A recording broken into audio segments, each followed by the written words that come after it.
नमस्कार. मी advocate B.R. Bornak, advocate high court Mumbai. मी माझं पुढचं लेक्चर चालू करतो आहे. ते लेक्चर आहे नॉमिनेशन या विषयावरती.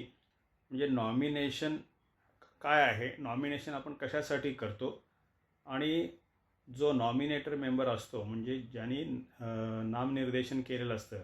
मराठीमध्ये नॉमिनेशनला आपण नामनिर्देशन म्हणतो. नामनिर्देशन जो सभासद करतो त्याच्या मृत्यूनंतर त्याचे जे सहकारी गृहनिर्माण संस्थेमधील जे भाग असतात किंवा त्याचे हितसंबंध असतात ते नामनिर्देशित केलेल्या व्यक्तीच्या नावावरती हस्तांतरित कसे केले जातात आणि ते हस्तांतरित केल्याच्या नंतर ती जी नामनिर्देशित व्यक्ती असते म्हणजे जो नॉमिनी असतो त्याचं स्टेटस काय असतं सहकारी संस्थेमधलं किंवा जी प्रॉपर्टी असते त्या प्रॉपर्टीच्या मालकीमधले त्याचं काय स्टेटस असतं. म्हणजे नामनिर्देशित व्यक्तीच्या नावाने सभासदत्व संस्थेचं हस्तांतरित केल्याच्या नंतर नामनिर्देशित व्यक्ती म्हणजे नॉमिनी मेंबर म्हणून सोसायटीमध्ये सभासद दिल्याच्या नंतर त्यांना कोणते हक्क अधिकार प्राप्त होतात हे आपण आजच्या पूर्ण लेक्चरमध्ये बघणार आहोत. तर या लेक्चरमध्ये मी तुम्हाला काही उपविधीमधल्या तरतुदी सांगणार आहे. त्याच्यानंतर आपला महाराष्ट्र सहकारी संस्था कायदा म्हणजे अधिनियम महाराष्ट्र सहकारी संस्था कायदा 1960चा जो आहे त्या कायद्यामधल्या नवीन सुधारणा ज्या झालेल्या आहेत त्या नवीन सुधारणेनुसार काय तरतुदी आहेत त्या मी तुम्हाला सांगणार आहे. आणि त्याच्यानंतर एक सुप्रीम कोर्टाचं एक मोठं जजमेंट आहे. ते सुप्रीम कोर्टाच्या जजमेंटमधला जो महत्त्वाचा भाग आहे म्हणजे ज्या आपल्या आजच्या व्याख्यानासंबंधी आजच्या लेक्चरसंबंधी जो महत्त्वाचा भाग आहे तो मी या ठिकाणी तुम्हाला समजून सांगणार आहे. तर आपण पहिल्यांदा बघूया की नॉमिनेशन म्हणजे नामनिर्देशन यासंबंधी सहकारी गृहनिर्माण संस्थाच्या ज्या उपविधी आहेत ह्या उपविधीमध्ये कोणत्या तरतुदी आहेत. त्यामुळे सहकारी गृहनिर्माण संस्थांच्या बाबतीमधलं जर नॉमिनेशन म्हणजे नामनिर्देशन याविषयी जर आपल्याला अभ्यास करायचा असेल तर आपल्याला सहकारी गृहनिर्माण संस्थांचे जे उपविधी आहेत त्या उपविधीचा आपल्याला अभ्यास करायला लागतो. आणि नॉमिनेशन संदर्भात जे उपविधी आहेत सहकारी गृहनिर्माण संस्थांचे जे आपल्या महाराष्ट्र सरकारने जे उपविधी बनवलेले आहेत आणि जे रजिस्ट्रारने आपल्या सहकारी गृहनिर्माण संस्थांसाठी मंजूर करून आपल्याला आदर्श उपविधी म्हणून उपलब्ध करून ठेवलेले आहेत त्यानुसार आपल्या उपविधीमधल्या तरतुदी ज्या आहेत त्याच्यामध्ये उपविधी क्रमांक 32, उपविधी क्रमांक 33 आणि उपविधी क्रमांक 34 यामध्ये प्रामुख्यानं आपल्याला या नामनिर्देशन म्हणजे नॉमिनेशन संदर्भात आपल्याला तरतुदी आढळतात. तर उपविधी क्रमांक 32 मध्ये जी तरतूद आहे ही तरतूद आहे नॉमिनेशन कसं करायचं त्याची प्रक्रिया काय आणि नामनिर्देशन केलेला जो सभासद आहे त्याला जर नंतर ते नामनिर्देशन जर आपलं जे आहे हे रद्द करायचं असेल किंवा त्याला नवीन नामनिर्देशन करायचं असेल तर कोणती प्रक्रिया आहे ते उपविधी क्रमांक 32 मध्ये दिलेलं आहे. उपविधी क्रमांक 33 मध्ये एखाद्या सभासदांनी संस्थेकडे नामनिर्देशन आपलं दिलं नामनिर्देशनाचे आपले अर्ज दिले तर त्या अर्जांवरती संस्था पातळीवरती कशाप्रकारे कारवाई करायची आहे किंवा नंतर ज्या वेळेला एखादा सभासद आपलं नामनिर्देशन रद्द करण्यासाठी अर्ज देईल किंवा ते दुसरं नवीन नामनिर्देशन करण्यासाठी अर्ज देईल त्यावेळी संस्था पातळीवरती कोणती कारवाई केली पाहिजे त्या संबंधातली कार्यपद्धती जी आहे हे उपविधी क्रमांक 33 मध्ये दिलेली आहे. पुढचा उपविधी आहे उपविधी क्रमांक 34. याच्यामध्ये नामनिर्देशन केलेली व्यक्ती म्हणजे नॉमिनेटर मेंबर वारल्याच्या नंतर त्याचे सहकारी गृहनिर्माण संस्थेमधील जे भाग आणि हितसंबंध असतात ते नामनिर्देशित व्यक्तीच्या नावे म्हणजे नॉमिनीच्या नावे हस्तांतरित करण्यासाठीची प्रक्रिया काय आहे आणि हे नामनिर्देशित व्यक्तीच्या नावे मयत सभासदाचे भाग आणि हितसंबंध हस्तांतर केल्याच्या नंतर नामनिर्देशित व्यक्तीला म्हणजे नॉमिनीला कोणता दर्जा प्राप्त होतो म्हणजे त्याचं स्टेटस काय त्याला मिळतं हे उपविधी क्रमांक 34 मध्ये दिलेलं आहे. त्याच्यानंतर आपण सहकारी संस्था कायदा 1960 जो आपला महाराष्ट्राचा आहे महाराष्ट्र सहकारी संस्था कायदा 1960 जो आहे त्याच्यामध्ये नवीन सुधारणा ज्या केलेत 2019ला तर त्याच्यामध्ये कलम 154 ब 1.18 क असं आहे. म्हणजे section 154B1 subsection 18 and clause C, म्हणजे अशा प्रकारे ते प्रोव्हिजन आहे. ही जी आहे ही व्याख्या आहे. या ठिकाणी प्रोव्हिजनल मेंबर म्हणजे तात्पुरता सभासद याची ती व्याख्या आहे. ठीक आहे. म्हणजे नॉमिनीच्या नावे भाग आणि हितसंबंध मयत सभासदाचे हस्तांतर झाल्याच्या नंतर नॉमिनीला जो दर्जा प्राप्त होतो तो या नवीन तरतुदीनुसार प्रोव्हिजनल मेंबरचा दर्जा प्राप्त होतो, म्हणजेच तात्पुरतं सभासदत्व प्राप्त होतं. त्या संबंधात पुढे नवीन सुधारणेमध्येच सेक्शन 154B13 आहे, म्हणजे कलम 154B13 आहे.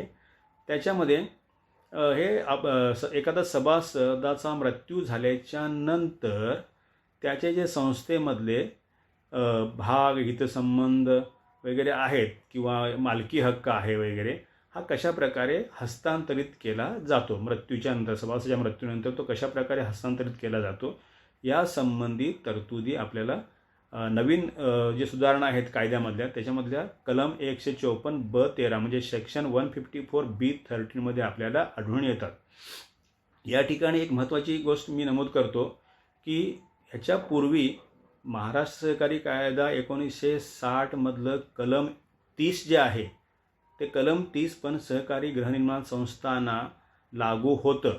पण आत्ता या संदर्भात कायद्यामध्ये कलम नवीन सुधारणानुसार नवीन कलम 154B13 सेक्शन 154B13 हे ह्या कलमाखाली वेगळी तरतूद केल्यामुळे सहकारी गृहनिर्माण संस्थांसाठी या कलमाखाली कलम 154B13 म्हणजे सेक्शन 154B13 या कलमाखाली वेगळी तरतूद केल्यामुळं आता जे कलम 30 आहे हे कलम 30 सहकारी गृहनिर्माण संस्थांना लागू होत नाही, हे प्रामुख्याने लक्षात ठेवा. आता आपल्यासाठी कलम 154B13 म्हणजे सेक्शन 154B13 खाली या तरतुदी दिलेल्या आहेत.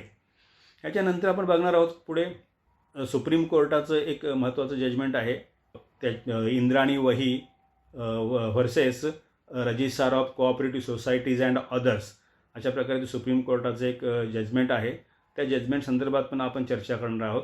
आणि नॉमिनेशन नसेल त्यावेळेला जे वारस म्हणून वगैरे पुढे येतात त्यांच्या नावावरतीही कशा प्रकारे हस्तांतरित केलं जातात म्हणजे भाग आणि हितसंबंध मयत सभासदाचे, त्याबद्दलही आपण या लेक्चर दरम्यान बघणार आहोत. कारण तोही तसा संबंधितच पार्ट आहे, त्यामुळं संबंधित भाग असल्यामुळं तोही आपण इथे आता बघणार आहोत. आता पहिल्यांदा बघू आपण उपविधी क्रमांक 32 मधल्या काय तरतुदी आहेत. तर उपविधी क्रमांक 32 मध्ये नॉमिनेशन कोण करू शकतो आणि कशा प्रकारे करू शकतो या संदर्भात तरतूद अशी आहे की संस्थेचा कोणताही सभासद आणि आता मेंबर अँड जॉईंट मेंबर म्हणजे आता नवीन जे तरतुदी आहेत, नवीन तरतुदीमध्ये मेंबर म्हणजे ज्याचं नाव ॲग्रीमेंटवरती पहिलं आहे आणि ॲग्रीमेंटवरती पहिलं असल्यामुळे शेअर सर्टिफिकेटवरती पहिलं येतं, तो मेंबर म्हणजे सभासद.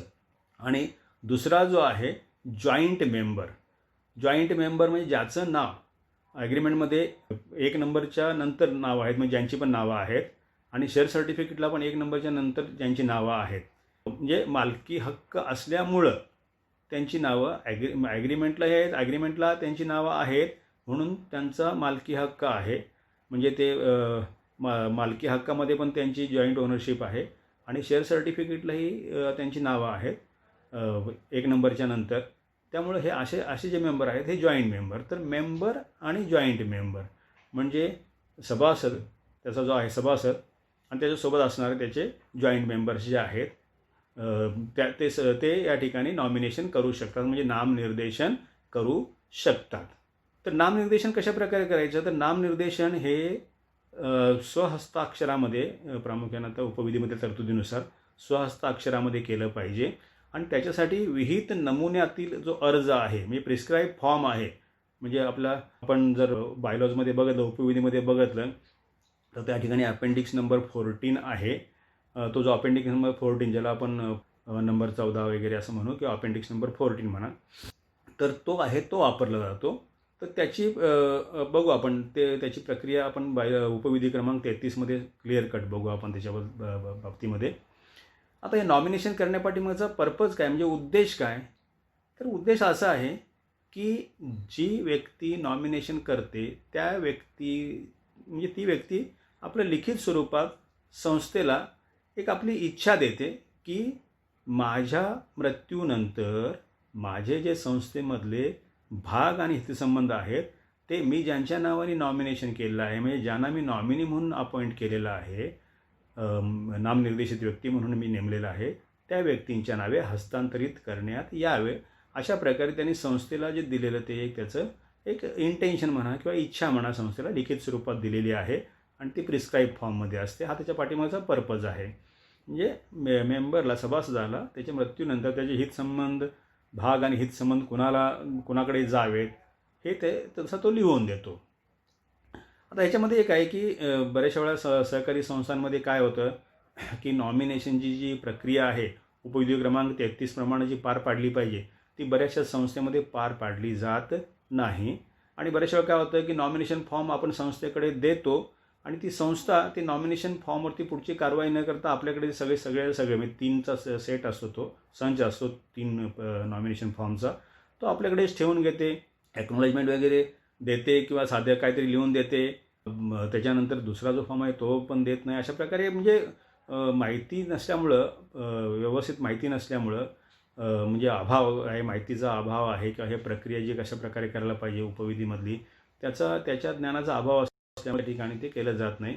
तर अशा वेळेला मग पुढे काय होतं की वारल्याच्या नंतर, एखादा सभासद वारल्याच्या नंतर त्याच्या म्हणजे नॉमिनीच्या नावाने म्हणजे नामनिर्देशित व्यक्तींच्या नावाने हस्तांतरित करायच्या वेळेला मग समस्या काही उद्भवतात. काही नंतर येणाऱ्या जे मॅनेजिंग कमिटी असतात त्या म्हणतात की या ठिकाणी ते तुमच्या रेकॉर्डवरती नाही वगैरे, अशा प्रकारे प्रश्न उद्भवतात.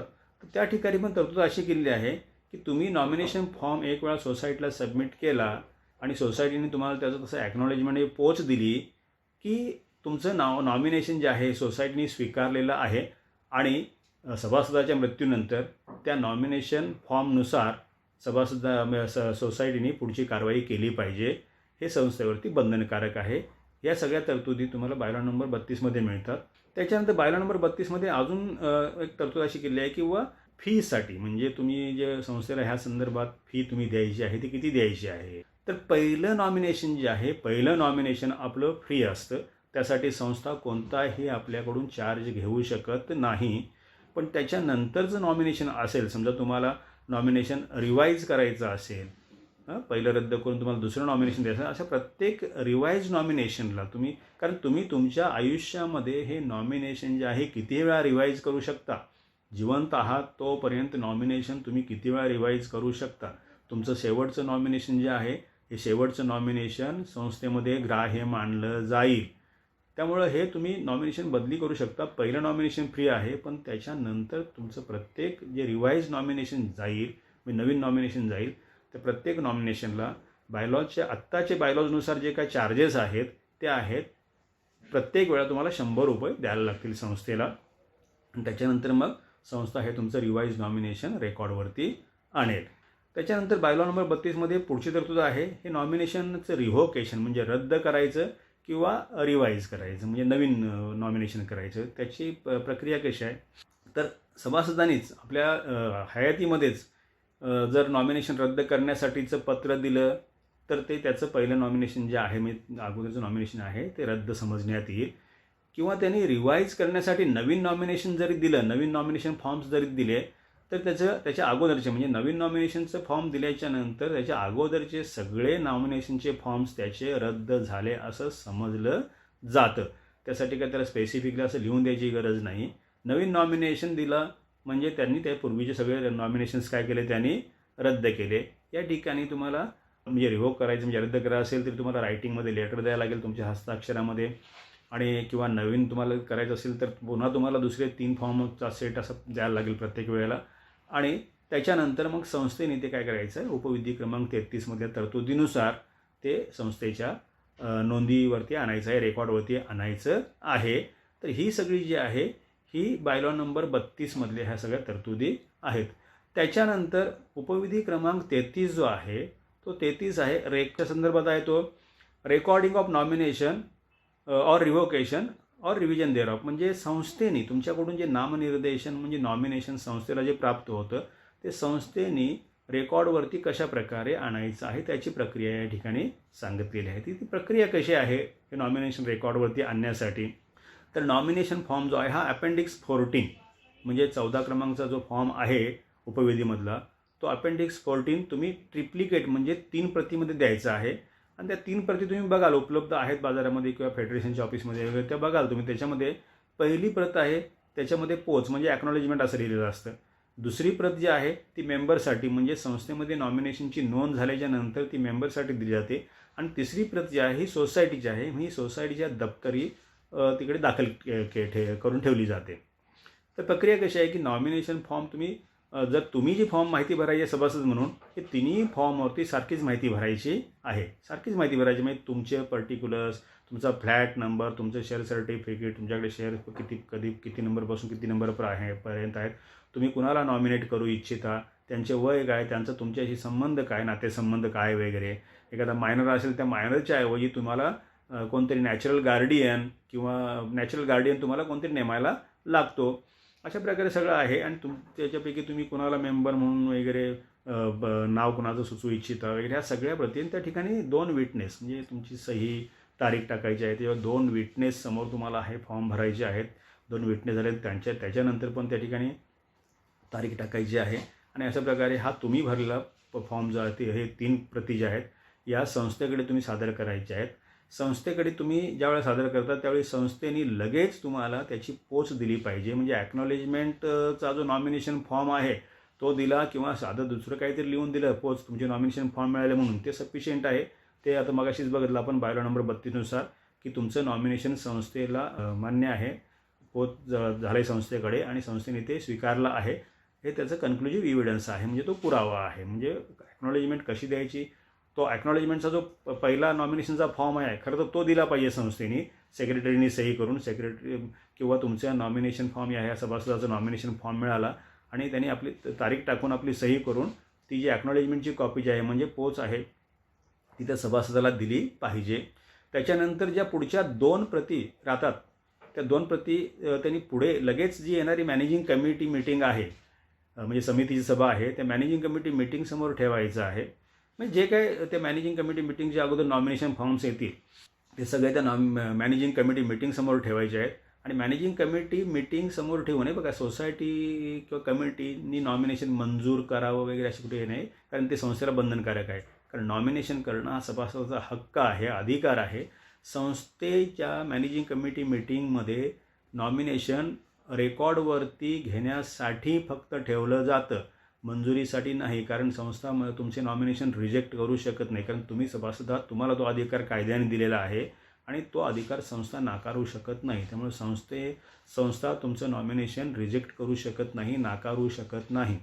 काय करायचं सेक्रेटरीने ही सगळी नॉमिनेशन्स जी आहेत पुढे येणाऱ्या मॅनेजिंग कमिटीवर समोर ठेवायची आहेत.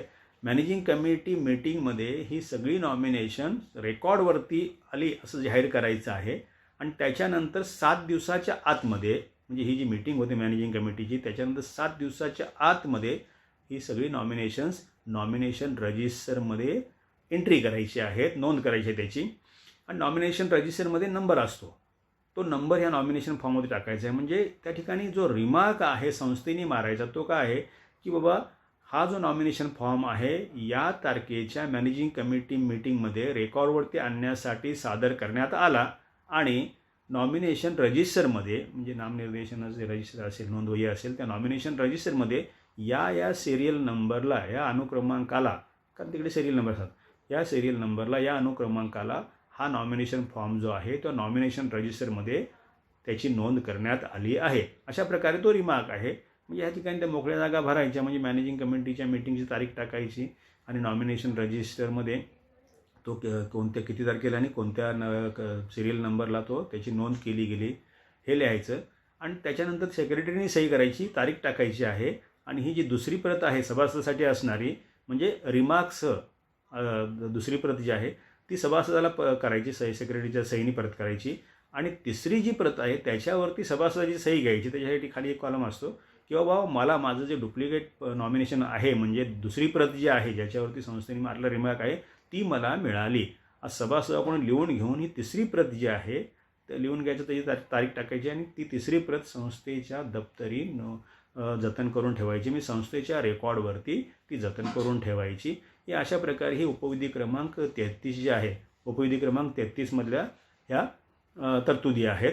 त्याच्यानंतर उपविधी क्रमांक 34 जो आहे, हा उपविधी क्रमांक 34 सभासदाच्या मृत्यूनंतर नॉमिनीज म्हणजे हे नामनिर्देशित व्यक्ती आहेत, यांच्या नावाने कशा प्रकारे सभासदाचे भाग आणि हितसंबंध हस्तांतरित करायचे त्या संबंधीची पूर्ण प्रक्रिया या उपविधी क्रमांक 34 मध्ये दिलेली आहे.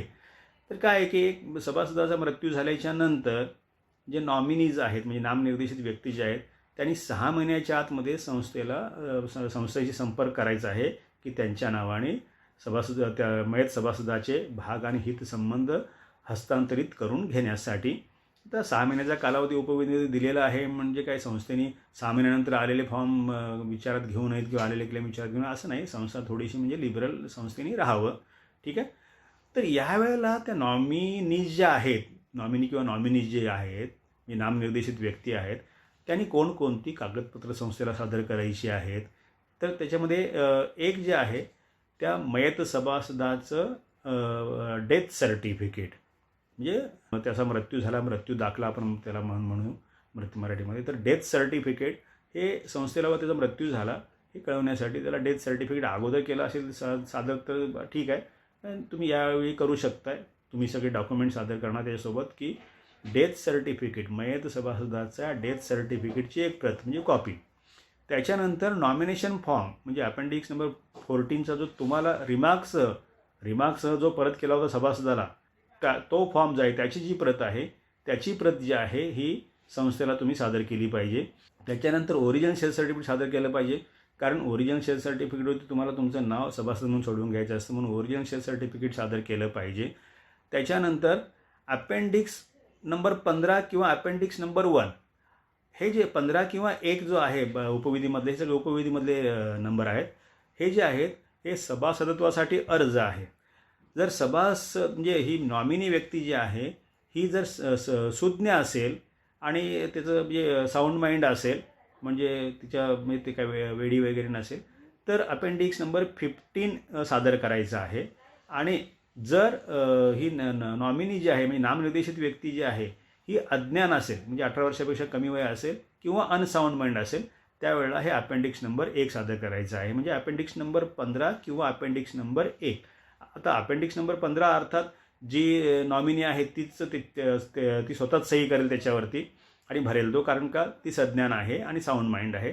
पण अपेंडिक्स नंबर 1 जे आहे या ठिकाणी नॉमिनी जर मायनर असेल म्हणजे मायनर व्यक्तीला किंवा अनसाऊंड माइंड व्यक्तीला स्वतः म्हणजे सही करण्याचे कायद्याने तसे अधिकार दिलेले नाही आहेत, कारण त्यांना तेवढं ज्ञान नाही किंवा त्यांची मानसिक स्थिती नाही आहे की काय आपण करतो हे समजण्यासारखी. म्हणून कायद्याने ह्या मायनर व्यक्ती किंवा अनसाऊंड माइंड व्यक्ती आहेत त्या सही नाही करू शकत. तर त्यांच्यासाठी ह्या फॉर्मवरती त्यांचे जे काही म्हणजे नॅचरल गार्डियन म्हणून व्यक्ती जी असेल, म्हणजे जवळच्या नातेवाईक कुणी असेल ती, किंवा कोर्टाने नेमलेला लीगल रिप्रेझेंटेटिव्ह, या दोन्हीपैकी कोणी त्या ठिकाणी एक सही करेल. ठीक आहे. म्हणजे अपेंडिक्स नंबर 1 आणि अपेंडिक्स नंबर 15 किंवा अपेंडिक्स नंबर 1 हे सभासदासाठी अर्ज या दोन्हीपैकी एक संस्थेकडे सादर करायचा आहे. त्याच्यानंतर अपेंडिक्स नंबर 3 आहे, म्हणजे 3 नंबरचा फॉर्म आहे, तो 200 रुपयाच्या स्टॅम्प पेपरवरती हा फॉर्म तुम्ही ती जी माहिती आहे ती लिहून, म्हणजे एक अंडरटेकिंग आहे, म्हणजे हमी देण्यासारखं आहे संस्थेला, किंवा ज्या कारणासाठी हा फ्लॅट किंवा हे जे युनिट अलॉट झालेलं आहे मूळ सभासदाला त्याच कारणासाठी मी किंवा आम्ही वापरू, आम्ही त्याच्या बदल करणार नाही. अशा प्रकारे हे अपेंडिक्स 3 जे आहे, अपेंडिक्स नंबर 3 हे अंडरटेकिंग संस्थेला हमीपत्र द्यायचं आहे. हे 200 रुपये आता ते 200 रुपये स्टॅम्प पेपरवरती आहे. त्याच्यानंतर समजा होणारा सभासद हा नॉमिनी जो आहे हा तुमचा होणारा सभासद जर त्याला स्वतःचं जर उत्पन्नाचा स्रोत नसेल, जे उत्पन्नाचं साधन नसेल, तर संस्थेची देणी किंवा संस्थेच्या जबाबदाऱ्या लायबिलिटीज तो कशा देणार. म्हणून ती व्यक्ती म्हणजे होणारी सभासद व्यक्ती म्हणजे कमवणारी नाही, उत्पन्नाचा स्रोत नाही आहे, उत्पन्नाचं साधन नाही आहे, तर ती व्यक्ती संस्थेची देणी देण्यासाठी, संस्थेच्या लायबिलिटीज डिस्चार्ज करण्यासाठी ज्याच्यावरती अवलंबून आहे त्या व्यक्तीकडून एक अंडरटेकिंग पण घ्यायला पाहिजे, हमीपत्र घ्यायला पाहिजे. तो आहे अपेंडिक्स नंबर 4. म्हणजे अपेंडिक्स नंबर 4मध्ये तुमचा होणारा सभासद देत नाही हमीपत्र, तर तो होणारा सभासद हा त्याचा उत्पन्नाचा काही स्रोत नाही आहे, उत्पन्नाचं काही साधन नाही आहे संस्थेच्या लायबिलिटीज देण्यासाठी, संस्थेची देणी देण्यासाठी वगैरे, संस्थेचे ड्यूज देण्यासाठी. म्हणून संस्थेचे ड्यूज देण्यासाठी किंवा लायबिलिटीज डिस्चार्ज करण्यासाठी ती व्यक्ती याच्यावरती अवलंबून आहे, त्यांनी हमीपत्र द्यायचं आहे ₹200 स्टॅम्प पेपरवरती. किंवा हा सभासदाला स्वतःचा उत्पन्नाचं साधन नाही, स्रोत नाही, तर संस्थेची जी देणी आहेत ही मी देईन, आणि समजा संस्थेची देणी देण्यास मी समर्थ ठरलो तर वसुलीसाठी संस्था माझ्यावरती कारवाई करू शकते. अशा प्रकारे ते अपेंडिक्स नंबर 4 आहे. हे अपेंडिक्स नंबर 4 ही त्या ठिकाणी द्यायचे ₹200 स्टॅम्प पेपरवरती. तर साधारणतः हे जे आहेत हे फॉर्म तुम्ही एक नॉमिनी ज्यावेळेला असतो, फक्त एकाच नावाने नॉमिनेशन असतं, एकच नॉमिनी असतो, त्यावेळेला ही सगळी प्रक्रिया आहे. तर समजा एकापेक्षा जास्त नॉमिनीज असतील, म्हणजे नॉमिनेशन फॉर्ममध्ये एकापेक्षा जास्त नावं जर लिहिलेली असतील, तर अजून काही अतिरिक्त काही डॉक्युमेंट्स द्यायला लागतात. त्याच्यामध्ये आहे अपेंडिक्स नंबर 18. हा आहे इंडिमनिटी बॉन्ड. इंडिमनिटी बॉन्ड म्हणजे नुकसान भरपाई करण्यासाठी हमीपत्र आहे. हे ₹500 स्टॅम्प पेपरवरती. तर याच्यामध्ये काय असतं की बाबा आम्ही इतके नॉमिनीज आहोत, तर आम्ही नॉमिनीज आहोत त्यापैकी म्हणजे जो सभासद मेंबर बनणार आहे त्या सभासदाने हे इंडिमनिटी बॉन्ड द्यायचा आहे. तर त्या सभासदाकडून तुम्ही हमीपत्र घ्यायचं आहे. अशा प्रकारे इंडिमनिटी घ्यायची आहे ₹500 स्टॅम्प पेपरवरती. किंवा बाबा आम्ही इतके नॉमिनीज आहोत, या सगळ्यांनी मला निवडलेलं आहे की संस्थेच्या सभासदासाठी, मुख्य सभासदासाठी अर्ज करण्यासाठी, आणि मी अर्ज केलेला आहे संस्थेकडे. आणि पुन्हा जर याच्या पुढे आमच्यामध्ये काही वादविवाद निर्माण झाला किंवा आमच्यामध्ये काय म्हणजे अशा प्रकारे झगडा निर्माण झाला आणि समजा कोर्ट कचेऱ्याची वेळ आली, तर त्यावेळी संस्थेला मी नुकसान पोचू देणार नाही. आणि समजा संस्थेला याच्यामध्ये जे काही आर्थिक नुकसान होईल वगैरे ते सगळं संस्थेचं नुकसान मी भरून देईन, त्याला मी जबाबदार असेन. अशा प्रकारे ते एक अपेंडिक्स नंबर 18मधलं हमीपत्र आहे. आणि मी नाही दिलं संस्था माझ्यावरती कायदेशीर कारवाई वसुलीसाठी करू शकते वगैरे. अशा प्रकारे ते हमीपत्र त्यांनी द्यायचं आहे अपेंडिक्स नंबर 18, म्हणजे इंडिमनिटी बॉन्ड द्यायचा आहे अपेंडिक्स नंबर 18मध्ये ₹500 स्टॅम्प पेपरवरती. आणि ह्याच्या व्यतिरिक्त एकापेक्षा जास्त नॉमिनीज आहेत म्हणून जेवढे नॉमिनीज आहेत, समजा 2 असतील, 3 असतील, 4 असतील, काय असतील, तर हे सगळ्यांनी मिळून एक जॉईंट ॲफिडेव्हिट द्यायचा आहे. म्हणजे एकत्रितपणे जॉईंट ॲफिडेव्हिट एक द्यायचा आहे या सगळ्या नॉमिनीजनी मिळून, की त्याच्यामध्ये त्यांनी काय मेन्शन करायचं आहे की बा आम्ही एवढे सगळे नॉमिनीज आहोत आणि आम्ही सर्वानुमते ह्या व्यक्तीला, म्हणजे जी सभासदत्वासाठी अर्ज करणारी व्यक्ती आहे त्या व्यक्तीला आम्ही सभासदत्वासाठी, मुख्य सभासदत्वासाठी अर्ज करण्यासाठी आम्ही मंजुरी दिली आहे, त्याला आमची हरकत नाही आहे, तुम्ही त्याला मुख्य सभासदत्व द्या. आणि आमची नावं जी आहेत ह्या क्रमानुसार नंतर तुम्ही लिहा. जर बाकीच्यांना जर शेअर सर्टिफिकेटवरती बाकीच्यांची नावं हवी असतील तर त्यांनी तशा प्रकारे ह्या जॉईंट ॲफिडेव्हिटमध्ये मेन्शन करायचं आहे. आणि त्यानुसार मग ते संस्थेला हे जॉईंट ॲफिडेव्हिट ₹200 स्टॅम्प पेपरवरती आत्ताचा म्हणजे जो काय आत्ताची स्टॅम्प ड्युटी आहे त्यानुसार त्यांनी ते करून संस्थेकडे द्यायचं आहे.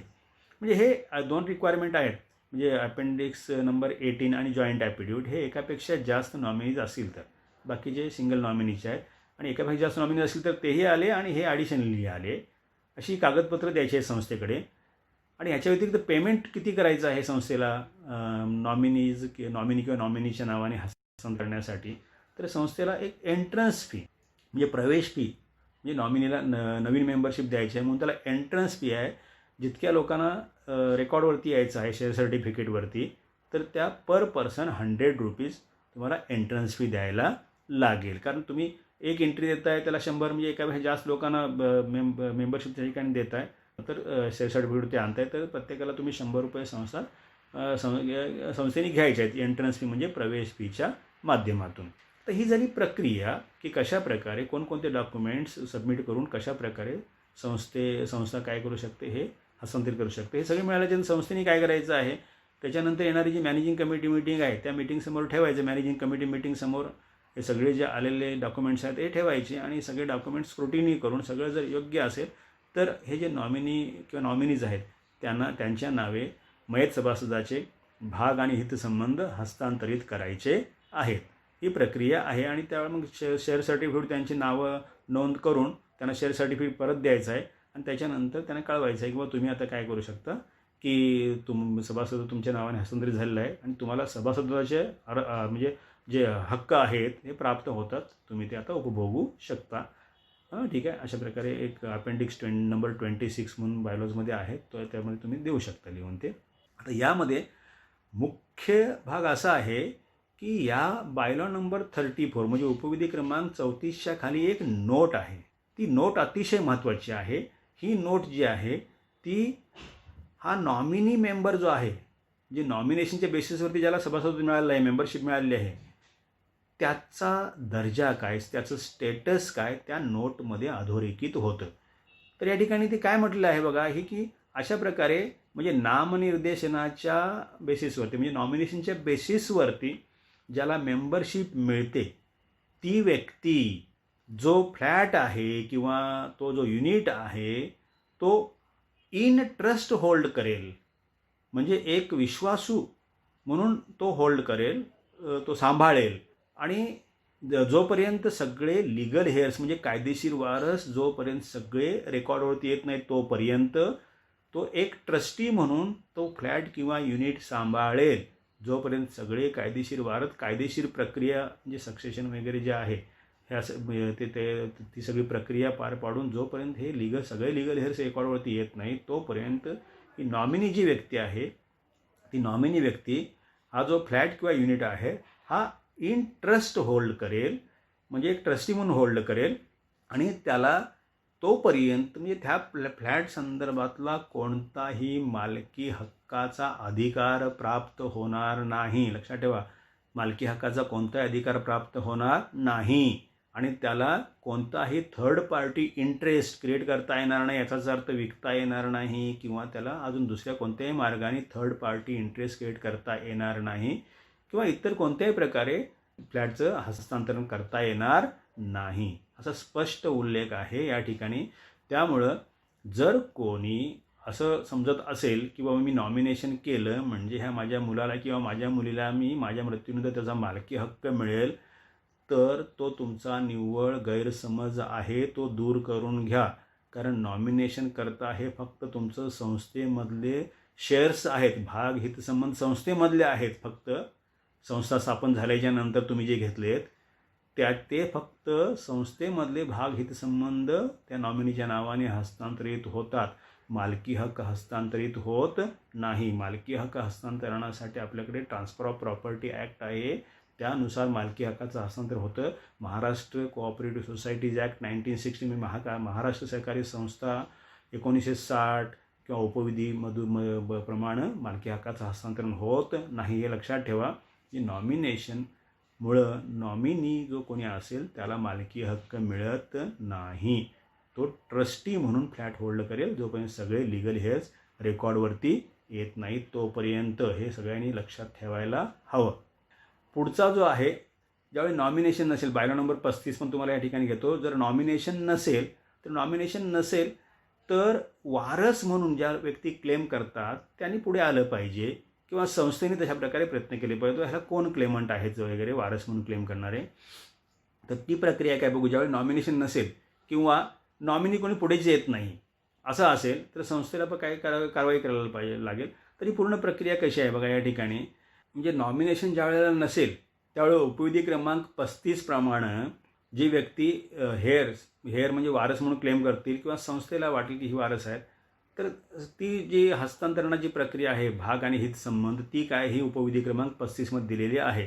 म्हणजे कोणी वारस म्हणून पुढे आलं म्हणजे नॉमिनेशन नसेल किंवा कोणी नॉमिनी पुढे नाही आला तर ही प्रक्रिया राबवायची आहे. त्याच्यामध्ये काय आहे की समजा कोणी पुढे आलं तर त्यांनी संस्थेला डेथ सर्टिफिकेट द्यायचं आहे, त्या मयत सभासदाचं डेथ सर्टिफिकेटसोबत ओरिजिनल सर्टिफिकेट द्यायचं आहे.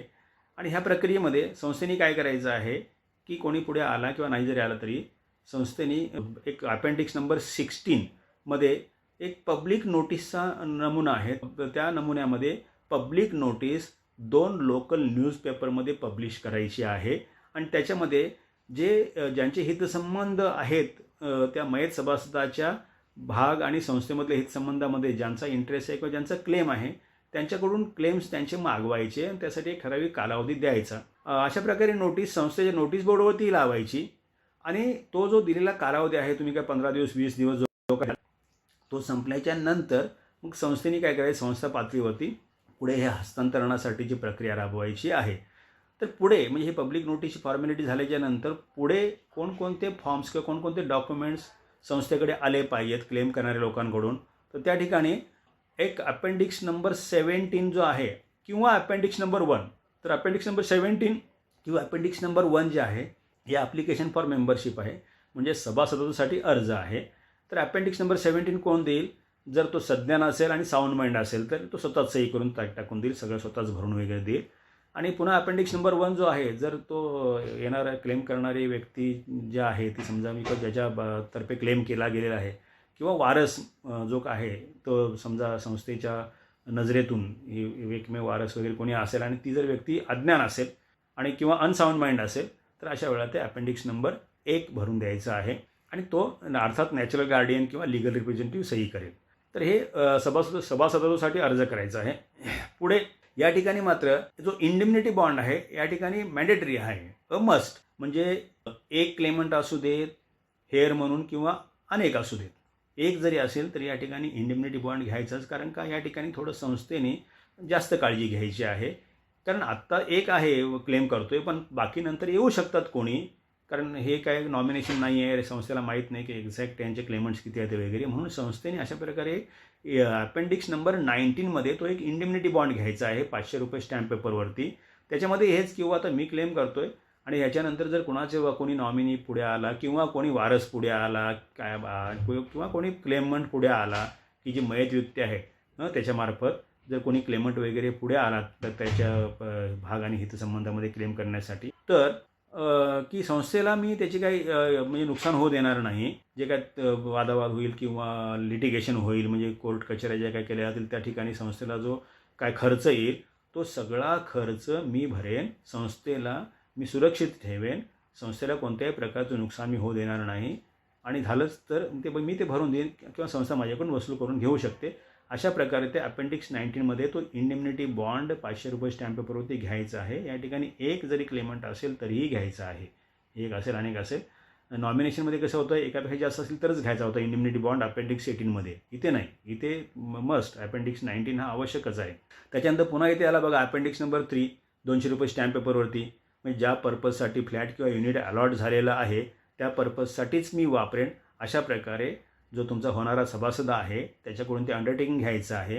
आणि हा जो होणारा सभासद आहे ह्याचं जर का स्वतःचा इन्कम सोर्स नसेल, म्हणजे उत्पन्नाचा स्रोत नसेल किंवा उत्पन्नाचं साधन नसेल, तर पुन्हा या ठिकाणी अपेंडिक्स नंबर 4 आला ₹200 स्टॅम्प पेपरवरती, की जो होणारा सभासद ज्याच्यावरती संस्थेची देणी किंवा बाकीच्या लॅबिलिटीज देण्यासाठी अवलंबून आहे त्या व्यक्तीकडून हे अपेंडिक्स नंबर 4 पुन्हा या ठिकाणी आला, तो घ्यायचा आहे. ठीक आहे.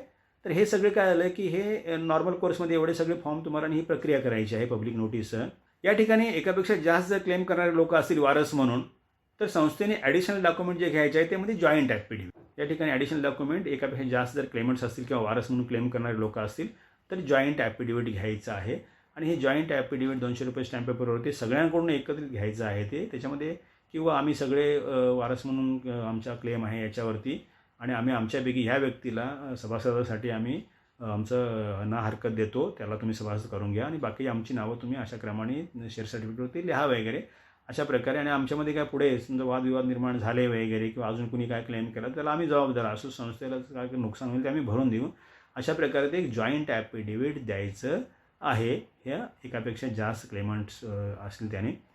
आणि या ठिकाणी पेमेंटचा जो भाग आहे, या ठिकाणी पेमेंटचा भाग म्हणजे ₹100 आहेत पर हेअर. जे क्लेम करणारे जेवढे व्यक्ती आहेत ज्यांना शेअर सर्टिफिकेटवरती ज्यांना यायचं आहे रेकॉर्डवरती नावं त्यांची, त्यांनी पर पर्सन ₹100 एंट्रन्स फी म्हणजे प्रवेश फी संस्थेला द्यायची आहे. आता हे झाल्याच्यानंतर संस्थेने काय करायचं आहे, सेक्रेटरीने हे सगळं जे डॉक्युमेंट्स वगैरे पेमेंट आल्याच्यानंतर पुढच्याच मॅनेजिंग कमिटीसमोर ठेवून हे मंजूर करून घ्यायचं आहे. आणि मंजूर करून घेतल्याच्यानंतर मग जे काही हेअर त्याचं नाव मेंबर म्हणून लिहायचं आहे वगैरे ते मग रेकॉर्डवरती आणायचं, मेंबरशिपच्या रजिस्टरवरती शेअर सर्टिफिकेटवरती वगैरे आणायचं आहे सगळीकडे. म्हणजे मेंबरशिपचं रेकॉर्ड जिथे जिथे आहे तिथे ते नोंद करायची आहे. आता ह्याच्यामध्ये एक मुख्य म्हणजे तरतूद अशी केली आहे की समजा ह्या ठिकाणी एकापेक्षा जास्त लोक क्लेम करत असतील आणि त्यांच्यामध्ये जर एकमत होत नसेल की कोणी सभासद बनायचं वगैरे, कारण सभासद मुख्य एकच बनू शकतो पण प्रत्येकजण बोलत असेल की मला बनायचं आहे तर तो गोंधळ होईल. मग तसं असं काय तर त्यांच्यामध्ये जर झगडा वगैरे निर्माण झाला समजा किंवा मॅनेजिंग कमिटीला असं बुवा हे कोण वारस नक्की हे ठरवणं जर शक्य होत नसेल, अवघड जात असेल, तर मॅनेजिंग कमिटीने या ठिकाणी की सावध भूमिका घ्यायची आणि त्यांना सांगायचं की बाबा रे तुम्ही कोर्टात जा आणि कॉम्पिटंट कोर्टाकडून तुम्ही वारसदाराला सक्सेशन सर्टिफिकेट घेऊन या आणि कोर्टाकडून डायरेक्शन्स घेऊन या, तर मग त्याला अनुसरून आम्ही तुमची नावं सोसायटीच्या रेकॉर्डवरती आम्ही घेऊ. तोपर्यंत आम्ही कोणत्याही प्रकारे कारवाई करणार नाही, कारण या ठिकाणी आम्ही कोणतीही रिस्क घेणार नाही, आम्ही कोणती जबाबदारी घेणार नाही, कारण तुमच्यामध्ये एक वाक्यता होत नाही किंवा नक्की कोण सभासद व्हायचं हे ठरवता येत नाही. त्यामुळं तुम्ही सक्सेशन सर्टिफिकेट घेऊन या, त्याच्यानंतर आम्ही पुढची कारवाई करू. तोपर्यंत संस्थेने स्टेटस को मेंटेन करायचं आहे, म्हणजे जैसे ते परिस्थिती मेंटेन करायची आहे. तर ही जी तरतूद आहे ही बायलॉ नंबर 34मधली आहे. आता पुढे आपण काय ह्या सगळ्या झाल्या बायलॉमधल्या म्हणजे उपविधीमधल्या तरतुदी झाल्या. आता आपण जो कायदा आहे महाराष्ट्र सहकारी संस्था कायदा किंवा अधिनियम 1960 जो आहे, त्यामध्ये आता नवीन सुधारणा झाली. त्या नवीन सुधारणेनुसार ज्या तरतुदी या संदर्भात केल्या गेलेल्या आहेत त्याही आपण बघू. त्या आहेत म्हणजे सेक्शन 154B1(18)C याच्याखाली व्याख्या दिलेली आहे, म्हणजे प्रोव्हिजनल मेंबरची व्याख्या दिलेली आहे. कारण नॉमिनी हा मेंबर बनल्यानंतर प्रोव्हिजनल म्हणजे तात्पुरता मेंबर म्हणून राहील अशा प्रकारे तरतूद आहे. ते आहे सेक्शन 154B1(18)C म्हणजे अशा प्रकारे, म्हणजे 154B1 हा मुख्य सेक्शन आहे, त्याच्यानंतर 18 हा सब सेक्शन आहे आणि C जे आहे म्हणजे त्याचं क्लॉज आहे तो, म्हणजे याच्यामध्ये डेफिनेशन दिलेले आहे. तर डेफिनेशन कशी आहे बघा, मी इंग्रजीमध्ये वाचतो. Provisional member means a person who is duly admitted to membership of the society temporarily, म्हणजे त्याला मेंबरशिप जी मिळते ही टेम्पररी मेंबरशिप मिळते असा स्पष्ट उल्लेख ह्या ठिकाणी केलेला आहे. म्हणजे आफ्टर डेथ ऑफ अ मेंबरच्या मृत्यूनंतर on the basis of nomination, म्हणजे नॉमिनेशनच्या बेसिसवरती ज्याला मेंबरशिप मिळते ती टेम्पररी मेंबरशिप मिळते. तो टेम्पररीली मेंबरशिपला ॲडमिट केला जातो, म्हणजे त्याला मेंबर म्हणून टेम्पररी मेंबर म्हणून मी तात्पुरता सभासद म्हणून त्याला त्या ठिकाणी प्रवेश दिला जातो. म्हणजे कधी ज्यावेळेला नॉमिनेशनच्या बेसिसवरती मेंबरशिप मिळाली तर till the admission of legal hair or hairs as the member of the society in place of disease member. म्हणजे हे कायदेशीर वारस जे कोण आहे ते कायदेशीर वारस किंवा म्हणजे अनेक वारस यांना संस्थेच्या रेकॉर्डवरती सभासद म्हणून येईपर्यंतच ह्या नॉमिनीची मेंबरशिप असेल. म्हणजे मेंबरशिप नॉमिनीची जी आहे ही तात्पुरत्या स्वरूपाची असणार आणि त्या मेंबरशिपला काय म्हटलेलं आहे या कलमाखाली प्रोव्हिजनल मेंबर म्हणजे तात्पुरता सभासद असं म्हटलेलं आहे सेक्शन 154B1(18)C. पुढे कलम 154B13 जे आहे म्हणजे सेक्शन 154B13 जे आहे हे काय सांगतं, त्याच्यामध्ये transfer of interest on death of a member, म्हणजे सभासदाच्या मृत्यूनंतर त्याचे संस्थेमधले जे काही हितसंबंध आहे ते हस्तांतरित करण्यासाठीच्या तरतुदी ह्या 154B13 आहेत. आता ह्या तरतुदी काय आहेत बघा, सेक्शन 30मधले आता 30 लागू नाही, त्यामुळे ह्या तरतुदी 154B13 आता लागू आहे. तर ह्याच्यामध्ये पहिलं प्राधान्य जे दिलेलं आहे ते पहिलं प्राधान्य म्हणजे हे जे काय कायदेशीर डॉक्युमेंट्स जो कोणी आणेल, आपला मालकी हक्कामध्ये आपला हक्क आहे, राईट आहे, जे इन टायटल अँड ओनरशिप हे सिद्ध करणारं डॉक्युमेंट कोण आणेल त्याला सभासदाच्या मृत्यूनंतर सभासदत्वाचा म्हणजे पहिला मौका दिला जाईल. आणि जोपर्यंत हे डॉक्युमेंट्स कोणी आणणार नाही तोपर्यंत नॉमिनीला किंवा नॉमिनेशन नसेल तर वारसाला, वारस म्हणून जो पुढे येईल, ॲक्च्युली वारस म्हणून जो पुढे येईल त्याला कायदेशीर वारस हे कोर्टाकडून सिद्ध करायचं असतं. पण सोसायटीच्या लेवलला जो ठीक आहे हा मुलगा आहे, हा वारस आहे किंवा बायको आहे वारस आहे, आपण तात्पुरत्या स्वरूपासाठी ठरवू शकतो. तर नॉमिनेशन असेल तर त्याला, म्हणजे असे 3 पर्याय या ठिकाणी आहेत 154B13 पहिल्यांदा प्राधान्य जर असेल ते डॉक्युमेंट्स कुठले आहेत बघा, टेस्टामेंटरी डॉक्युमेंट्स. टेस्टामेंटरी डॉक्युमेंट म्हणजे खास करून तुमचं जेव्हा मृत्यूपत्र असतं, मृत्यूपत्राचं प्रोबेट कोर्टाकडून करून घेतलं जातं, तर ह्याला आपण टेस्टामेंटरी डॉक्युमेंट म्हणणार. पुढे किंवा टेस्टामेंटरी डॉक्युमेंट किंवा सक्सेशन सर्टिफिकेट म्हणजे वारस दाखला हाही कोर्टाकडून दिला जातो, किंवा लिगल हेअरशिप सर्टिफिकेट, काही अथॉरिटीज आहेत त्यांना लिगल हेअरशिप सर्टिफिकेट देण्याचे अधिकार आहे ते किंवा कोर्टाकडून पण घेता येतं. त्याच्यानंतर किंवा डॉक्युमेंट ऑफ फॅमिली अरेंजमेंट, म्हणजे फॅमिली अरेंजमेंट डीड वगैरे असते तर ह्यापैकी कोणतंही एक डॉक्युमेंट समजा तुम्ही दिलं तर ते डॉक्युमेंट काय सिद्ध करतं की त्या डॉक्युमेंटमध्ये ज्याचे नावं आहेत किंवा ह्या प्रॉपर्टीचा मालक हा बनू शकतो, हा बेनिफिशियरी आहे वगैरे, तर ते त्या प्रॉपर्टीमध्ये किंवा फ्लॅटमध्ये युनिटमध्ये मालकी हक्कासाठी हकदार आहे, त्यांना मालकी हक्क तो मिळतो त्या प्रॉपर्टीचा, फ्लॅटचा वगैरे. तर अर्थात आता ते मालकी हक्कामध्ये त्यांचा हक्क आहे म्हणजे टायटल किंवा ओनरशिपमध्ये त्यांचा हक्क आहे म्हणजे नॅचरली काय आहे की त्यांना संस्थेला त्यांना मेंबरशिप द्यायलाच लागेल. तर हे डॉक्युमेंट्स मग ह्याच्यापैकी कुठलं एखादं डॉक्युमेंट जरी संस्थेकडे आलं तर तुम्ही त्याला मेंबरशिप देऊ शकता संस्था, आणि ती मेंबरशिप जी असेल ही मेन मेंबरशिप असेल, ही काही टेम्पररी वगैरे नसणार, कारण त्यांनी जे आवश्यक ते कायदेशीर कागदपत्र संस्थेला दिलेलं आहे, त्याचा मालकी हक्क सिद्ध करणारं कायदेशीर जे कागदपत्र आहे त्यांनी संस्थेला दिलेलं आहे. आता समजा हे जर कागदपत्र कोणाकडे ह्यापैकी कुठलं एखादं कागदपत्र नसेल तर मीन टाईम संस्थेने काय करायचं आहे, नॉमिनेशन असेल तर नॉमिनीच्या नावाने ट्रान्सफर करायचं, आणि या ठिकाणी नॉमिनीच्या नावाने ट्रान्सफर करतेवेळी किंवा वारसाच्या नावाने ट्रान्सफर करतेवेळी ह्या दोघांपैकी कोणाच्या नावाने ट्रान्सफर करतेवेळी त्यांना तात्पुरत्या स्वरूपात मेंबरशिप द्यायची आहे प्रोव्हिजनल मेंबर म्हणून. म्हणजे नॉमिनी असेल किंवा कोणी वारस म्हणून बायलॉ नंबर 35 कोणी आला असेल तर जी मेंबरशिप द्यायची आहे ती प्रोव्हिजनल मेंबरशिप असणार आहे. बघा, नॉमिनी शॅल बी असं म्हटलेलं आहे त्या ठिकाणी, nominee shall be admitted as a provisional member till legal heir or heirs or a person who is entitled to the flat and shares in accordance with succession law or under will or testamentary document are admitted as a member. म्हणजे ही जी documents आहेत त्या डॉक्युमेंटपैकी एखादं document घेऊन म्हणजे जो हक्कदार आहे मालकी हक्कामध्ये त्याला जोपर्यंत सभासदत्व दिलं जात नाही तोपर्यंत नॉमिनीचं सभासदत्व आहे हे प्रोव्हिजनल मेंबर म्हणून असेल आणि हे टेम्पररी बेसिसवरती असेल. बघा, पुन्हा या ठिकाणी ते अधोरेखित केलेलं आहे. पुढे वारसाला जरी तुम्ही अशा प्रकारे बायलॉ नंबर 35 जो वारस येतो त्याच्या बाबतीमध्ये काय म्हटलं आहे, if no nomination is there म्हणजे society can admit such person as provisional member. बघा, म्हणजे सोसायटी नॉमिनेशन असेल तरी ज्याला ॲडमिट करायचं आहे तोही प्रोव्हिजनल मेंबर असणार आहे. As may appear to the committee to be the heir or legal representative of the deceased member. म्हणजे संस्थेच्या नजरेतून जी व्यक्ती वारस आहे किंवा लिगल रिप्रेझेंटेटिव्ह आहे संस्थेला वाटतं तर त्याला संस्था तात्पुरत्या स्वरूपात सभासदत्व देऊ शकते प्रोव्हिजनल मेंबर म्हणून, ज्या वेळेला नॉमिनेशन नसेल तर. म्हणजे कायदेशीर तरतुदी पण स्पष्ट आहेत. नॉमिनी किंवा बायलॉ नंबर 35 जो वारस झाले म्हणजे वारस म्हणून मेंबर झालेला असेल त्यांना जी मिळणारी मेंबरशिप आहे ही पूर्णपणे तात्पुरत्या स्वरूपाची आहे. प्रोव्हिजनल मेंबर ह्यापैकी एखादं डॉक्युमेंट, टेस्टामेंटरी डॉक्युमेंट किंवा सक्सेशन सर्टिफिकेट किंवा लिगल हेअरशिप सर्टिफिकेट किंवा फॅमिली अरेंजमेंट डीड किंवा डॉक्युमेंट ह्यापैकी एखादं डॉक्युमेंट संस्थेकडे एखादी व्यक्ती आणत नाही तोपर्यंतच ह्यांची मेंबरशिप चालू राहील. ह्यापैकी हे डॉक्युमेंट घेऊन कोणी व्यक्ती आली की मग संस्था त्यांना रितसर रेग्युलर मेन मेंबरशिप देईल आणि ऑटोमॅटिक काय होईल की हा नॉमिनी जो मेंबर आहे किंवा हेअर म्हणून ज्याला मेंबरशिप मिळालेली आहे त्यांची मेंबरशिप संपुष्टात येईल.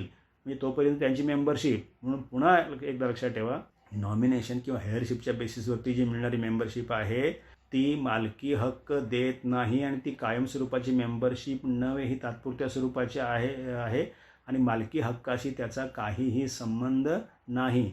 त्यामुळे नॉमिनेशन करून मालकी हक्क मिळतो वगैरे हा गैरसमज बाजूला ठेवून द्या आणि जे रितसर डॉक्युमेंट्स करायला पाहिजेत मालकी हक्काच्या हस्तांतरणासाठी ते करा. म्हणजे तुम्ही हयातीमध्ये गिफ्ट करा किंवा नंतर विल करा, ते सांगणारच आहे पुढच्या स्पेलमध्ये. आता या ठिकाणी तुम्हाला सांगतो की केस लॉ काय आहे. या संदर्भात केस लॉ, काही लोक काय करतात की आपल्या व्हॉट्सअपवरती वगैरे की एक पोस्ट काही ते टाकत असतात किंवा अशी केस आहे आणि सुप्रीम कोर्टानं असं डिसाईड केलं आहे वगैरे वगैरे. मग त्यांनी ती प्रॉपर ना ते जजमेंट वाचलेलंच नाही आहे की नॉमिनीला हे हक्क मिळतात ते हक्क मिळतात, नॉमिनी असा हकदार आहे वगैरे, असं काय ते हे करतात वगैरे. तर तसं नाही आहे. ते जजमेंट जे आहे ही केस लॉ काय आहे की हे माननीय सर्वोच्च न्यायालय म्हणजे the honourable supreme court of इंडियानी दिलेलं जजमेंट आहे. आणि त्या ठिकाणी एक सुप्रीम कोर्टासमोर माननीय सर्वोच्च न्यायालयासमोर एक अपील होतं.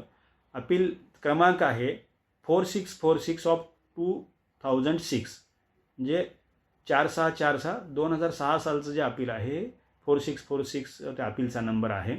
आणि त्यामध्ये अपीलमधले पक्षकार होते इंद्राणी वही, ह्या होत्या ॲपिलंट आणि व्हर्सेस याच्या विरुद्ध registrar of cooperative societies and others, त्यांच्या विरोधात त्यांनी ते अपील केलं होतं. ठीक आहे, हे रिस्पॉन्डंट्स होते. ठीक आहे, तर त्या ठिकाणी जे जजेस होते, ऑनरेबल जजेस जे होते, तर ऑनरेबल जस्टिस जगदीश सिंग खेर म्हणून होते आणि ऑनरेबल जस्टिस सी नागप्पन म्हणून होते. आणि हे जजमेंट जे आहे हे 10 मार्च 2016 या रोजी दिलेलं आहे. तर ह्या जजमेंटचे स्पेसिफिक पॅराज मी तुम्हाला सांगतो, त्या पॅराजमध्ये काय म्हटलं आहे. तर त्या ठिकाणी पॅरा नंबर 19 जो आहे त्या जजमेंटचा, तर त्याच्यामध्ये काय म्हटलं आहे, the cooperative society is liable to transfer the share or interest of a member in the name of the nominee. म्हणजे मेंबर जो डिसीज मेंबर आहे त्याचे शेअर आणि इंटरेस्ट जे आहे कोऑपरेटिव्ह सोसायटीने नॉमिनीच्या नावाने हस्तांतरित केले पाहिजे. म्हणजे शेअर अँड इंटरेस्ट म्हणजे भाग आणि हितसंबंध हस्तांतरित केले पाहिजे. ठीक आहे, तर ह्या बेसिसवरती लोक ते काय म्हणजे असं काय ते वेगळा क्लेम करतात किंवा वेगळी ती पोस्ट फिरवतात. पण पॅरा नंबर 20मध्ये ते एवढं क्लिअर केलेलं आहे की त्याच्यामध्ये सरळ म्हटलं आहे की जे आतापर्यंत आपण बघितलं उपविधीमध्ये म्हटलेलं आहे किंवा आपल्या महाराष्ट्र सहकारी संस्था कायदा 1960मध्ये जे म्हटलेलं आहे ते आहे की पॅरा नंबर 20मध्ये काय म्हटलं आहे बघा. मी तो ठराविक पार्ट तुमच्यासमोर ठेवतो. The cooperative society has no option whatsoever except to transfer the membership in the name of nominee. म्हणजे मेंबरशिपसाठीचं ते प्रकरण होतं. त्यामुळं कोर्टाने काय स्टँड घेतलं की मेंबरशिप नॉमिनीच्या नावाने हस्तांतरित करण्याव्यतिरिक्त संस्थेसमोर आता काही पर्याय नाही आहे. त्यामुळे संस्थेने मेंबरशिप ट्रान्सफर केली पाहिजे. त्याच्या पुढे म्हणजे न्यायालयाने खूप चांगल्या प्रकारे नमूद केलेलं आहे, that would have no relevance to the issue of title. म्हणजे ही जी मेंबरशिप नॉमिनीच्या नावाने हस्तांतरित होईल, that would have no relevance to the issue of title. म्हणजे ओनरशिप म्हणजे मालकी हक्काचा जो काय मुद्दा आहे त्याच्याशी ह्यांचा काही संबंध नाही. नॉमिनेशन आहे म्हणून तुम्हाला मेंबरशिप द्यायची आहे, याचा मालकी हक्काशी काही संबंध नाही. बघा, that would have no relevance to the issue of title between the inheritors or successors to the property of the deceased. म्हणजे मयत सभासदाच्या इस्टेटीमधला प्रॉपर्टीमधला जो काय हिस्सा इनहेरिटर्स किंवा सक्सेसर्स म्हणजे वारस जे आहेत त्यांना मिळाला पाहिजे, वारसा हक्क आणि मालकी हक्क जो मिळाला पाहिजे, त्याच्याशी या मेंबरशिपचा नॉमिनेशनच्या बेसिसवरच्या मेंबरशिपचा काहीही संबंध नाही. म्हणजे तो जो इश्यू आहे तो त्यांना मिळणारच, म्हणजे त्यांचा जो हक्क आहे तो त्यांना मिळणारच. आणि पुढे असं म्हटलं आहे, it shall however be open to the other members of the family to pursue. त्या ठिकाणी एकच व्यक्ती असल्यामुळे हीच म्हटलेलं आहे, his case of succession or inheritance.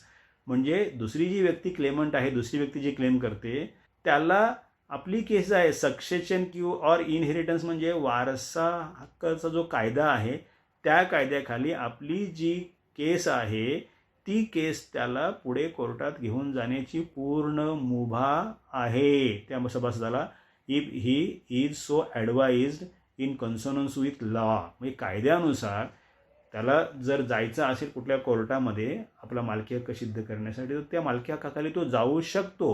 म्हणजे कोर्टाने ह्या केसमध्ये काय सांगितलेलं आहे की फक्त मेंबरशिप नॉमिनीला मिळते, याचा मालकी हक्काशी काही संबंध नाही. जे वारसा हक्काने मालकी हक्क मिळतो तो त्या व्यक्तींना मिळू शकतो आणि त्याने त्या प्रकारे मग कोर्टातून योग्यमध्ये मगाशी मी सांगितलं की टेस्टामेंटरी डॉक्युमेंट्स वगैरे सांगितलं किंवा म्हणजे अशा प्रकारे किंवा तुमचं सक्सेशन सर्टिफिकेट सांगितलं, सक्सेशन सर्टिफिकेट त्यांनी या ठिकाणी लागू होतं. सक्सेशन सर्टिफिकेट घेऊन आला तर त्याचाही क्लेम त्या प्रॉपर्टीमध्ये जातो. त्यामुळे कोर्टाने क्लिअर केलेलं आहे की नॉमिनेशनच्या बेसिसवरती जे काय मिळतं ही फक्त मेंबरशिप असते आणि त्याचा संबंध मालकी हक्काशी नसतो. मालकी हक्कामध्ये बाकीचे जे वारस आहेत त्यांचाही हक्क आहे आणि ते प्रॉपर सक्सेशन सर्टिफिकेटसाठी कोर्टात जाऊन तो हक्क आपला ते मिळवू शकतात. अशा प्रकारे हे सुप्रीम कोर्टाचं जजमेंट आहे.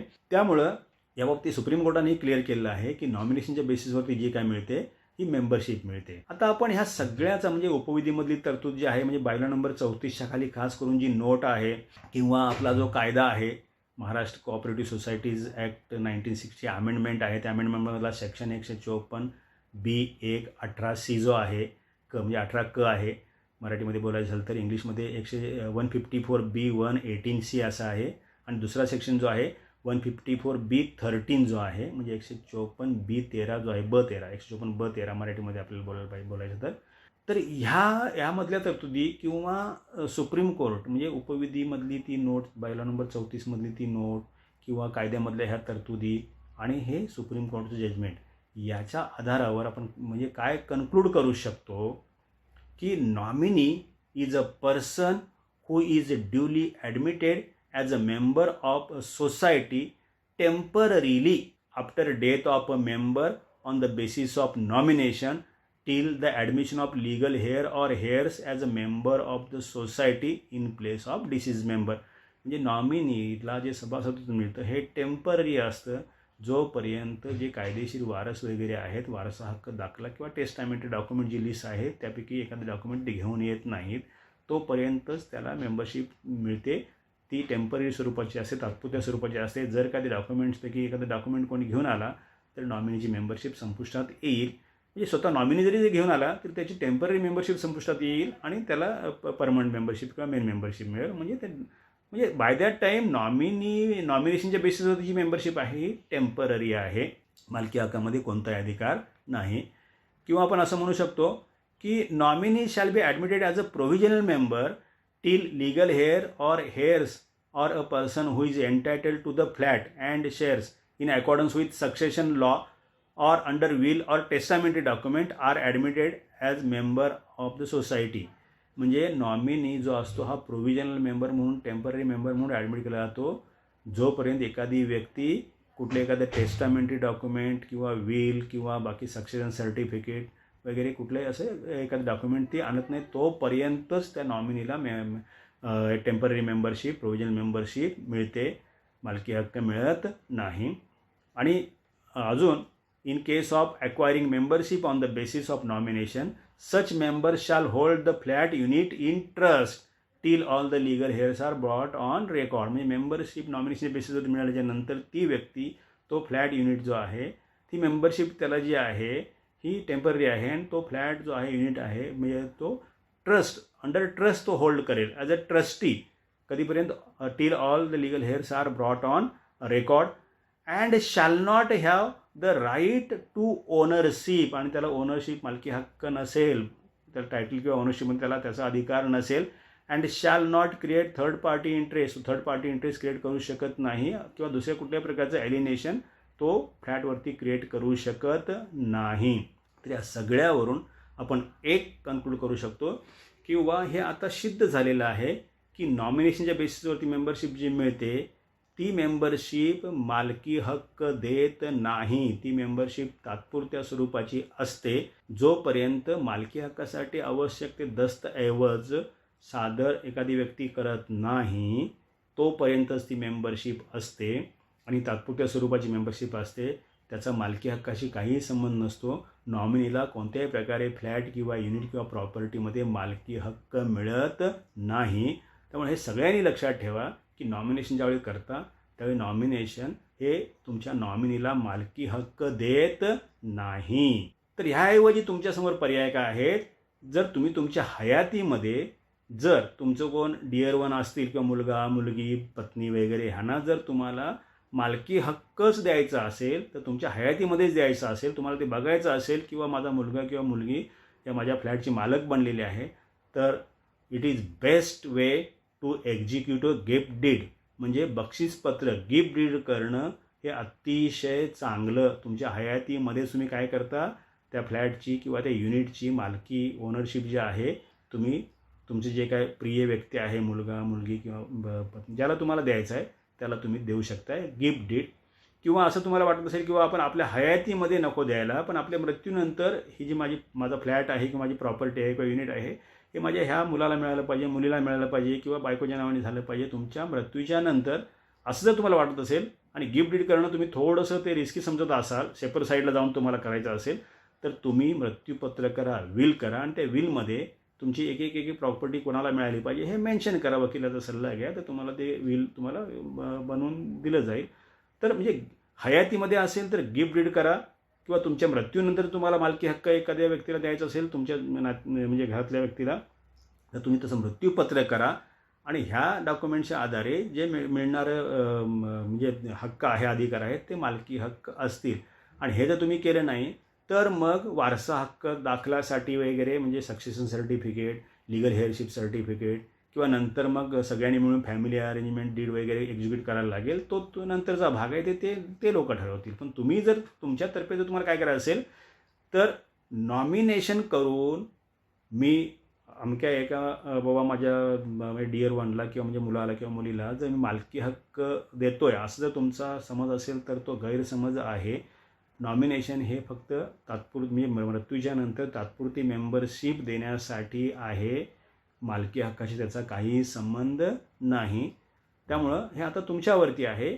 नॉमिनेशन तरी नॉमिनेशन करणं हे ॲडवायजेबल आहे, कारण का मृत्यूनंतर कोणतरी ते व्यक्ती तुमच्या फ्लॅटसाठी प्रतिनिधी म्हणून आली पाहिजे.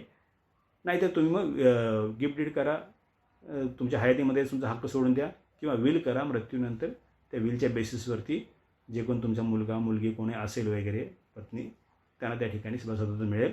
पण नॉमिनेशन आणि मालकी हक्क याचा काही संबंध नाही. नॉमिनीला मालकी हक्क मिळत नाही. नॉमिनीला फक्त तात्पुरतं सभासदत्व मिळतं. आणि आता ज्या नवीन सुधारणा ज्या आहेत महाराष्ट्र सहकारी संस्था कायदा 1960मधल्या, त्या ठिकाणी त्याचं स्टेटस जे आहे म्हणजे दर्जा जो आहे हा प्रोव्हिजनल मेंबरचा आहे, म्हणजे तात्पुरत्या स्वरूपातलं सभासदत्व असाच आहे. हे सगळ्यांनी लक्षात ठेवा. या ठिकाणी आज आपण थांबतोय. माझं लेक्चर आपण शांतपणे ऐकलं त्याबद्दल सर्वांना धन्यवाद. नमस्कार.